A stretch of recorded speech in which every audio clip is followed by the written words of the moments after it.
Boa tarde a todos, bem-vindo ao Fórum Melhor RH Confiança 2021. Toda a programação do Fórum este ano será voltada aos principais debates do setor, em meio a um cenário complexo, volátil e de grandes incertezas. E nesse painel nós vamos falar sobre diversidade.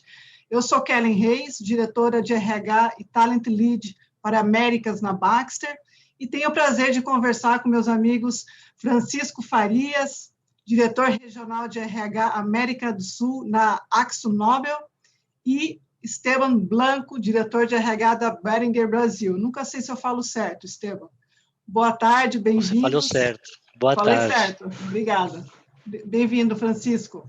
Boa tarde, Kellen. Prazer estar aí com vocês. Obrigada. Gente, para iniciar o nosso bate-papo, trocar algumas ideias entre nós, eu começo compartilhando um trechinho de um artigo que li recentemente, que eu achei muito interessante, todo o artigo, e bastante provocador, né? Então, ele falava sobre diversidade, que dizia que a diversidade, ela aparece no ambiente empresarial quando o gestor consegue identificar se sua equipe é uma representação da sociedade, e já a inclusão só surge a partir do momento que esse gestor faz a mesma pergunta, mas olhando em diversos graus hierárquicos da empresa. Eu achei provocativo. E provocativo também a chamada do nosso painel, quando a gente faz uma chamada provocativa e afirmativa, dizendo que a diversidade nas empresas ainda não é uma realidade. Então, eu inicio esse bate-papo perguntando para vocês qual a sua percepção, né? O quanto que vocês concordam com essa afirmação e por quê? Quem desejar iniciar o bate-papo.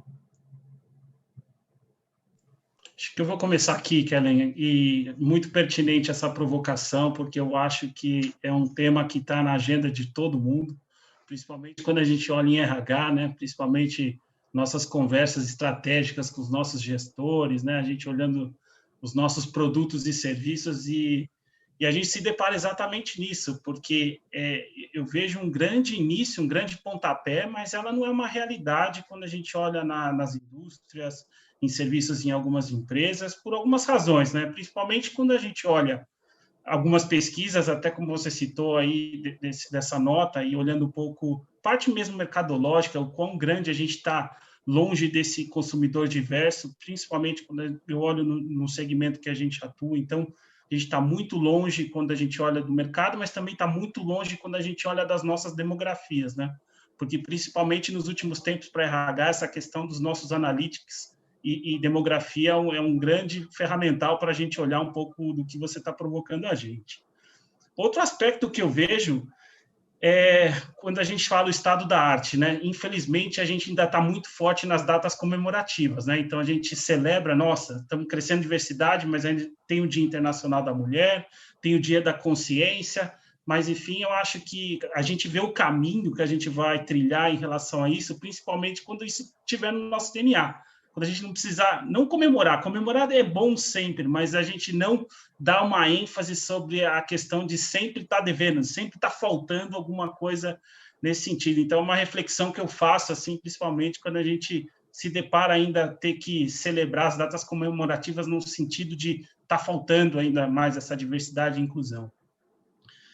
E quando a gente fala também nessa parte de mudar cenários, né, do painel que a gente encontra, eu acho que isso também é um dos grandes fatores. Mas uma coisa que eu tiro de aprendizado rápido é que cada empresa, cada cultura, exatamente por ser um ambiente diverso, vai encontrar a sua jornada dentro dessa expectativa que a gente tem de falar mais de diversidade, né? Então, eu não acredito no modelo pronto, sendo bem sincero contigo, que vai existir uma cartilha, um modelo padrão. Eu acho que vão existir bons benchmarks, boas práticas, mas cada organização vai encontrar o seu caminho, o seu direcionador para isso e fazer com que a história da sua organização seja um caso de sucesso quando a gente fala nesses temas. Então, é um pouco que eu vejo essa questão de diversidade e inclusão hoje nas organizações. É um bom ponto esse, para ser genuíno, você tem que estar em linha, tem que fazer sentido para aquela organização, para a cultura, né? É um bom ponto não existe um pacote pronto, né? Existe uma jornada, um caminho.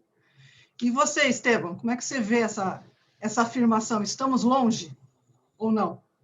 Sim, estamos longe. Então, primeiro, muito obrigado pelo convite, um prazer estar com vocês.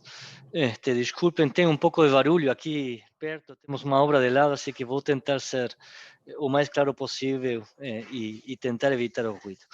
Mas eu concordo com essa frase. Realmente estamos longe de onde gostaríamos estar. Eu acho que é uma realidade triste, tá? Mas também eu não quero ser pessimista. Eu acho que o copo está realmente meio cheio.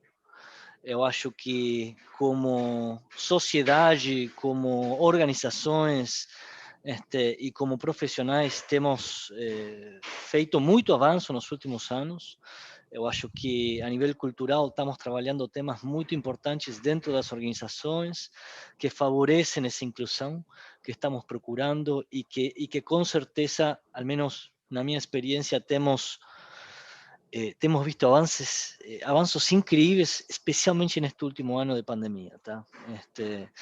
E eu falo temas culturais tipo Speak Up, temas culturais de co-criação, de metodologias de trabalho que favorecem uma menor jerarquização dentro das organizações, dando lugar a diferentes maneiras de pensar, e que eu acho que tudo isso vamos a ver muito impacto nas organizações. Agora, obviamente, queremos mais. Temos fome de muito mais. Porque a realidade é bem diferente da realidade que hoje temos na grande maioria das companhias. Mas eu quero ficar também com esse aspecto positivo de todo o que temos feito. Com todo esse trabalho cultural que está realmente deixando a todos nós, funcionários, tá? Como protagonistas dessa virada. E já não é tanto uma área de RH ou um líder em particular, sino que é um movimento que está indo de abaixo para cima para mim, dentro das organizações. E por isso é que sou positivo nessa transformação que eu acho que estamos nessa jornada de transformação. Esse ponto de sermos positivos e o nosso papel nessa jornada, eu quero explorar um pouquinho também hoje. Antes disso, deixa eu trazer um ponto, agregar um ponto à nossa conversa. Você falou, Esteban, nós queremos mais, né? Eu estava vendo um estudo da McKinsey de 2017 e nesse estudo indica que as organizações com maior diversidade de gênero, né, nas equipes executivas, são 21% mais propensas a ter lucratividade acima da média. Bom, esse é um estudo em meio a tantos outros estudos que nós temos visto nos últimos anos. Então, minha provocação agora para vocês, na percepção de vocês, se os estudos comprovam o poder da diversidade e inclusão nas organizações, por que ainda falta muito, né? Por que, no seu entendimento, quais são as principais barreiras para as empresas realmente abraçarem a diversidade em suas organizações? Talvez eu comece com o Esteban agora, Francisco. Inverter? Então, as principais barreiras, eu acho, sinceramente, que tem que ver com antigas maneiras de pensar, com vieses conscientes e inconscientes, tá? E desafortunadamente, maneiras de pensar que tem que mudar. Novamente, eu acho que a pandemia trouxe um aprendizado tão forte para todos nós, que tivemos que esquecer de muitas coisas de como funcionava a vida antes, tá? Porque a realidade hoje é outra. Então, temos aprendido, temos errado nesse aprendizado e temos nos reinventado e estamos constantemente nos reinventando. Estamos aprendendo ainda hoje da pandemia. Eu acho que é uma lição para todos nós que podemos aplicar em muitos aspectos da vida e diversidade e inclusão, com certeza, tem que ver com esses aprendizados. Desafortunadamente, ainda muitas pessoas que tomam decisões nas organizações não veem esse valor significativo que traz essa diversidade de pensamento. porque podemos falar de gênero, mas tem tanta diversidade ainda a ser explorada e a ser evoluída que não dá para simplesmente focar em gênero unicamente. Então, eu acho que isso está mudando, esse mindset dos líderes está mudando, as gerações novas não aceitam a falta de diversidade. Eu acho que isso tem que ver com muitas questões culturais que têm dado certo. Muitas pessoas têm se empoderado neste tema, têm participado de grupos de afinidades dentro das suas companhias e têm começado a mudar realidades. E eu falo sempre que quando a mudança está chegando de baixo para cima, é quando realmente vai dar certo. Deixa eu explorar um pontinho antes de passar ao Francisco.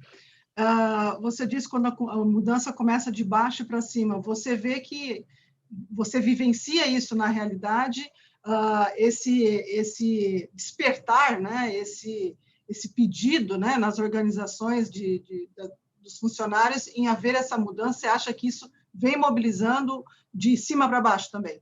Isso está acontecendo? Eu acho que está acontecendo em via dupla, né? E como eu falei, tem novas maneiras de trabalhar, tanto que falamos hoje de futuro de trabalho, tem novas maneiras de trabalhar que realmente implicam diversidade em quanto a hierarquias, diversidade em quanto a conhecimento, e todos têm uma voz protagonista nessa nova maneira de trabalhar.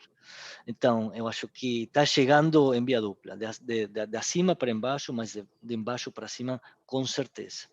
E com as gerações novas, vamos falar com outro olhar, com outra prioridade, né? De sustentabilidade, de aprender, de aprender de outras culturas, de aprender de outras maneiras de pensar. Então, eu acho que mais que nunca vejo essa luz no final do túnel, né? Claro que também precisamos ações afirmativas nesse caminho. Sem dúvidas. Francisco, no seu entendimento, quais seriam as principais barreiras para que realmente as organizações abracem o poder da diversidade e inclusão? Foi muito legal o seu comentário, Kellen, Esteban. Principalmente vou pegar alguns ganchos importantes, porque eu acho que foram um pouco comuns na Axo, mas essa questão dos vieses inconscientes e conscientes foi um grande aprendizado. Esse ambiente pandêmico, eu acho que ele fomentou algumas novas características, principalmente disruptivas, do que algumas verdades que a gente carregou aí na nossa carreira por alguns anos, e de repente elas foram quebradas. Então, acho que até puxando um pouco o teu gancho, quando você falou, Kellen, de cultura, eu acho que desmistificou algumas coisas que a gente via no modelo teórico e a gente teve que aplicar da forma prática, né? Quando a gente fala da agilidade da tomada de decisões, quando a gente fala de conhecer o outro, a necessidade do outro, saúde mental, saúde e integridade física. Então, eu acho que fomentou algumas coisas muito importantes quando a gente olha por organização, mas acho que o mais interessante na Axo aconteceu um modelo um pouquinho diferente do que o Esteban comentou, que foi de baixo para cima. Então, a diversidade aqui, ela floresceu principalmente por iniciativas de grupos de funcionários. Então, a gente tinha um grupo para falar da sua Axo Nobel, e um dos aspectos fortes que aconteceram com isso foi a sua Axo Nobel gostaria de ser mais diversa, então partiu de cima. E aí você olha um pouco os desenhos estratégicos, o quanto isso é importante, mas eu acho que ecoou uma voz muito legal para a gente aprender aí como operar nessa questão. A gente teve iniciativas muito fortes quando a gente falava de inclusão de gêneros, porque se falava, mas quando você olhava as estatísticas, não refletiam a realidade. Então, acho que está uma discussão muito mais aberta, uma discussão muito mais consistente. E outra, os nossos executivos, que acho que aí entra um pouquinho o que o Esteban falou, se comprometerem com ações afirmativas. Então, assinando pactos de mais inclusão, assinando programas interessantes, porque fazem isso sair do DNA da empresa, né? A gente é uma empresa holandesa, mas eu acho que esse grande empurrão sobre essa necessidade que saiu de baixo e a reação de cima ajudou bastante.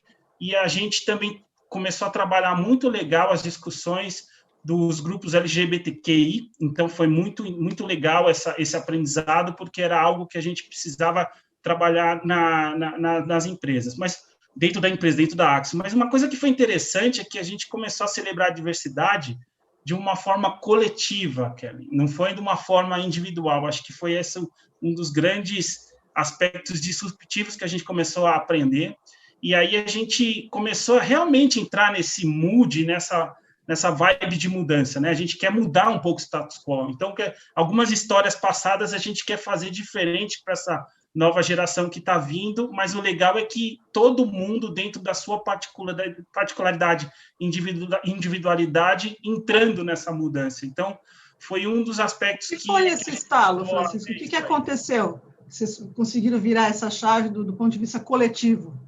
Do coletivo foi exatamente quando você está em crise, Kellen, você precisa estar junto, você se importa mais com o outro. Então é engraçado, né, que a gente fala que está cansado desse mundo virtual e coletivo, mas eu sei o que o outro está precisando de mim, eu sei o que é o calo que aperta. Então ele forçou de um aspecto mais coletivo, né, cada necessidade individual, mas você indo para o coletivo, que eu posso me importar mais com você, posso me preocupar mais com você, eu posso saber exatamente do que te aflige. Então, eu acho que sair um pouco da individualidade do pacote de diversidade e inclusão e celebrar isso de uma forma mais com todos, até quem não conhecia começou a se interagir com o assunto, isso é que ganhou a força na organização. E você acredita que isso veio muito forte por conta também da pandemia? A pandemia, eu acho que a pandemia, vamos entrar numa dimensão sobre o momento de, como a gente comentou aqui, algo diferente com que faz você se reinventar para continuar operando, né? Então, ele força uma série de coisas que, normalmente, num ambiente mais confortável, você não tomaria aquelas decisões, e a diversidade, eu posso dizer para você, com todas as letras dentro da Axo, ela nasceu na pandemia, praticamente, a força.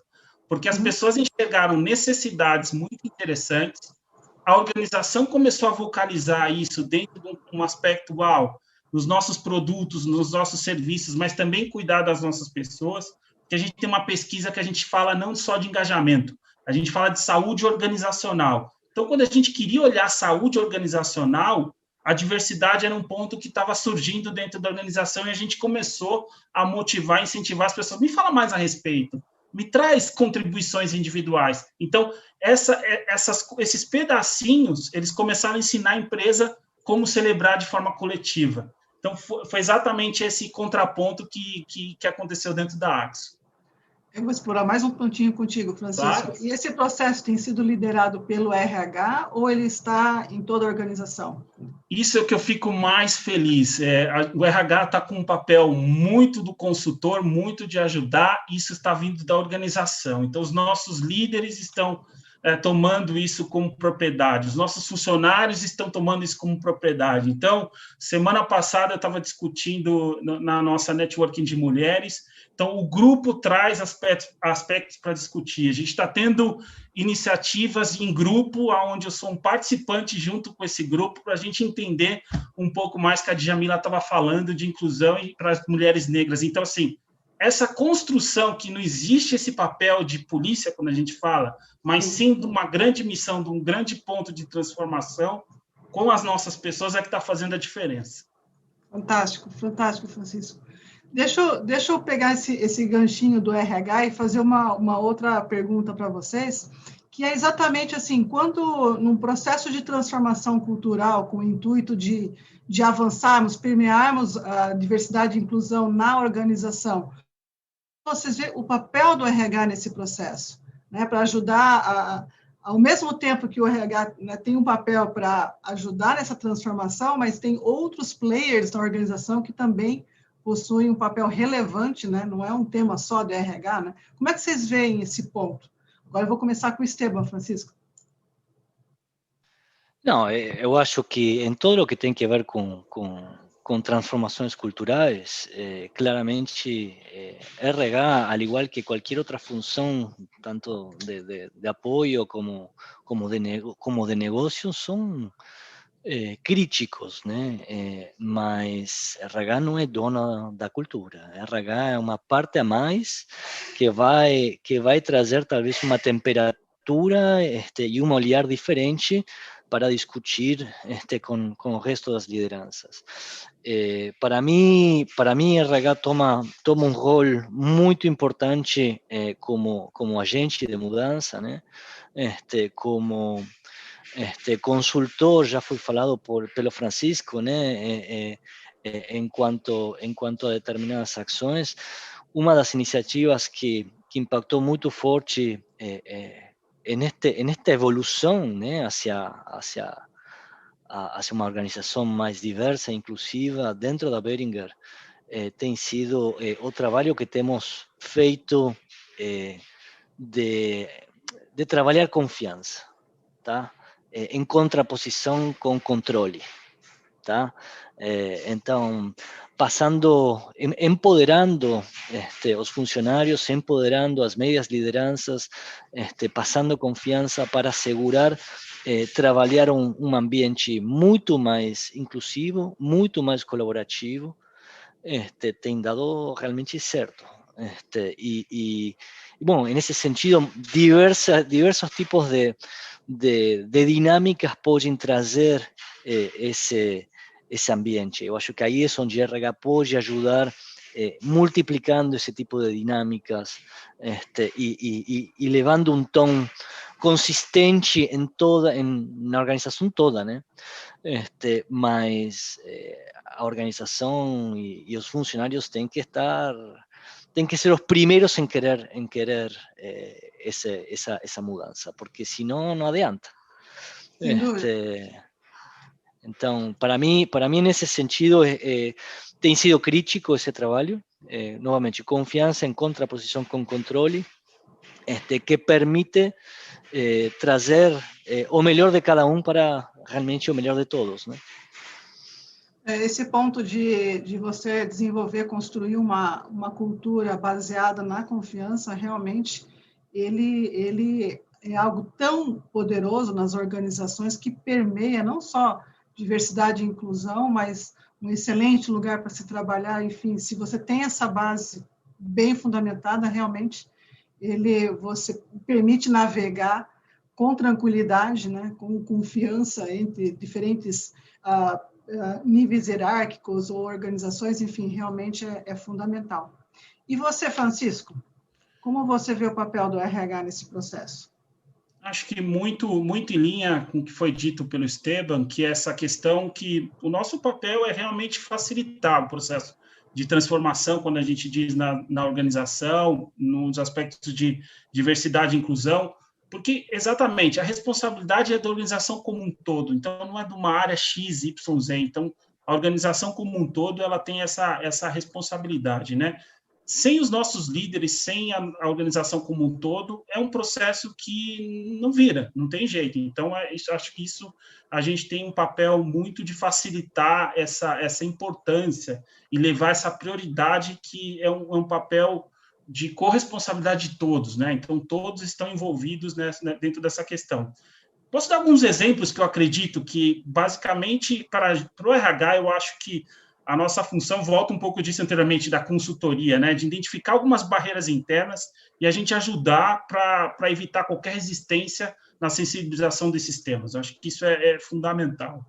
Quando a gente olha na nova questão de inteligência de dados e informações, para se criar ações afirmativas e que façam sentido na transformação, eu acho que é um papel novo no RH, um grande player de análise de informação de dados. Eu acho que não é só simplesmente a informação, e como esse dado, essa informação gera a transformação, gera o processo decisório. Eu acho que é fundamental quando a gente fala, principalmente na gestão de clima, na gestão de talentos, na gestão de mudança, né, como foi dito aqui também. Um outro aspecto que eu vejo é que quando a gente fala principalmente de políticas, né, quando a gente está dizendo, acho que o Esteban disse que é uma nova forma de trabalho, então acho que a robustez sobre as novas práticas de políticas, do que a gente deve treinar e como conscientizar, acho que a gente tem um papel forte de consultoria dentro desse sentido. Você traz um ponto estudo muito importante, Francisco, eu destaco essa questão dos analytics, que façam sentido, né, para a organização, o quanto que a gente tem um aprendizado nesse caminho, para que a gente possa nos adaptar, inclusive, à forma como a gente conversa com o negócio, com as áreas funcionais, trazer analytics que façam sentido para essa discussão, com bastante pragmatismo, né? Acho que isso ajuda muito para nós, como facilitadores, agentes de mudança, a navegar na organização. Acho que você tocou um ponto só para fechar importante sobre isso, e eu queria compartilhar uma experiência. Essa questão dos dados, né, de transformar os dados em informação, acho que tem sido um aprendizado muito grande para todos, e principalmente quando a gente tocou na parte de confiança, né, quando a gente diz do confiança para transformar, eu acho que isso era um grande papel.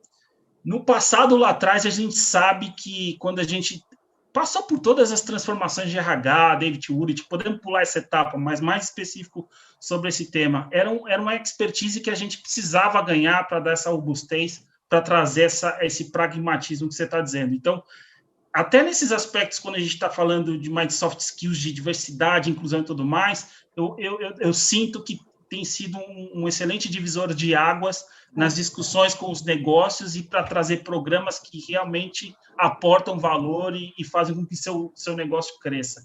Então, tem sido um aspecto importante aí. A gente tem 4 minutinhos, eu vou deixar uma última pergunta para vocês, que eu acho que é meio que um wrap-up de tudo que a gente conversou até agora. Na experiência de vocês, na percepção de vocês, qual seria aquela uma recomendação de ouro, pelo menos uma, pode dar duas, uma recomendação para o pessoal que está nos assistindo, né, o pessoal de RH, por exemplo, para que, dentro do seu aprendizado, a gente possa ser realmente protagonista, né, acerca do avanço da diversidade nas organizações. Agora eu vou deixar você começar, Francisco.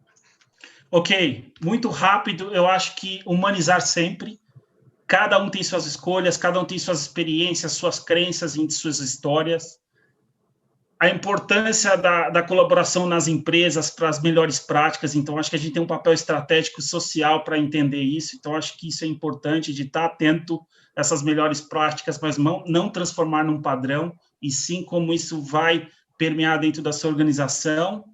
E assim, cada step que a gente passa dentro dessa jornada é celebrar, porque eu acho que cada conquista é um pouco que o Esteban falou, é o copo meio cheio, né? A gente não chegou lá, mas eu acho que cada etapa que você for passar dentro disso, você vai fazer a tua empresa ser melhor com a sociedade, tuas pessoas serem melhores com a sociedade, em todo e qualquer lugar, em qualquer instância. Então, seriam os meus 3 tópicos aí. Ótimo, obrigado. Esteban. Bom, e do meu lado eu falaria se comprometer, né? Não está definido, está todo ainda por ser definido. E eu acho que cada um de nós, podemos tomar um rol super relevante nessa transformação. Então, precisamos ir para frente com determinação, precisamos aprender nessa jornada, e reinventarnos também nós. Então, esse constante desafio e autoconhecimento também é crítico nessa jornada pessoal, né, que cada um de nós estamos levando. Assim que compromisso, autoconhecimento, aprendizado, eu acho que esses, com certeza, são os pontos mais relevantes para cada um de nós. Eu acho que vocês fecharam super com chave de ouro, porque eu ouvi aqui humanizar, colaborar, celebrar, se comprometer, né? Ter determinação, aprender, se reinventar, buscar o autoconhecimento. Eu acho que não poderiam ter insights mais valiosos. Então, o nosso papo foi curtinho, mas eu acredito que foi muito proveitoso para todos que nos acompanham. Agradeço imensamente a você, Francisco, a você, Esteban, por esse tempo aqui, e parabéns pelas iniciativas que vocês têm nas organizações, pelos avanços, e parabéns pelo positivismo, né? Eu acho que realmente a gente tem que olhar o copo meio cheio e ser o protagonista, né, nas organizações e puxar essa transformação com os líderes. Eu quero aproveitar só para convidar todos que estão nos assistindo a se engajar na campanha Adote um Leito, uma campanha da Casa Hope, que este evento está apoiando. O QR Code está na tela. E, gente, se você puder, contribua, porque são crianças e adolescentes com câncer e transplantados, e os tratamentos não podem esperar o fim dessa pandemia. Então, agradecemos desde já. Muito obrigada, gente. Até o próximo painel. Muito obrigado. Tchau, tchau. Até mais. Prazer, Tchau. Francisco. Prazer, Kellen. Obrigado a todos. Prazer, Esteban.